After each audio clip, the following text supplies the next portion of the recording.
Dyslexic genius here.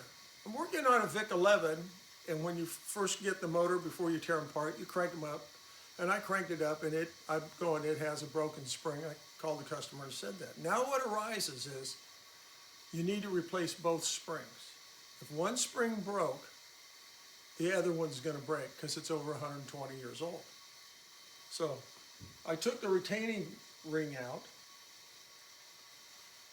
and now we'll pop the lid off. Oh yeah. And it broke right in here, and it broke over here. So we need a new spring. So financially, people go, oh no, I have to spend money. Yeah, you have to spend money. And the reason we spend money is you can rebuild the whole motor, put one spring in. Then you always in the back of your mind have another barrel, and you're thinking, this is 120 years old, and this spring's new and this one's not. So to be safe, you replace both springs. And the reason being is this spring could be weak, or it could be on the verge of breaking, like this one here, because this one broke in the middle, which means when they made the spring, there was a problem in the tempering to make it a spring, and that causes them to break.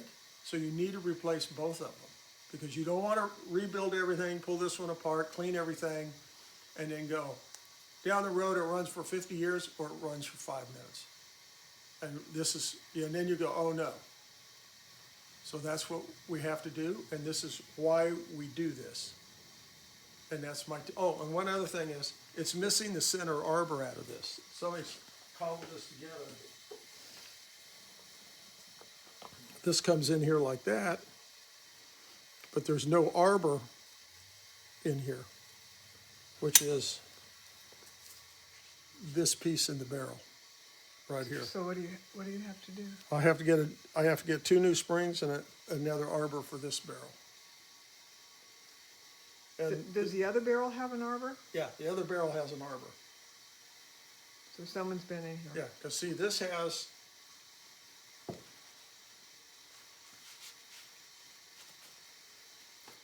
the 2 little clips right here that fit into the other arbor. It hooks up like that. So someone was in here and took out the broken part of the spring And put it back together. Yeah. and took out the arbor. And now, what you have to think of, oh, if they did this to the motor, what did they do to the rest of the motor? So now you have to be very careful when you get in here and go, are all the governor springs the same? Yep, those are all the same. So that's good. But you always got to realize, if somebody gets in a motor and does something like this, what else is wrong? So you have to be very careful, and you have to really super examine everything. And that is my tip for the day.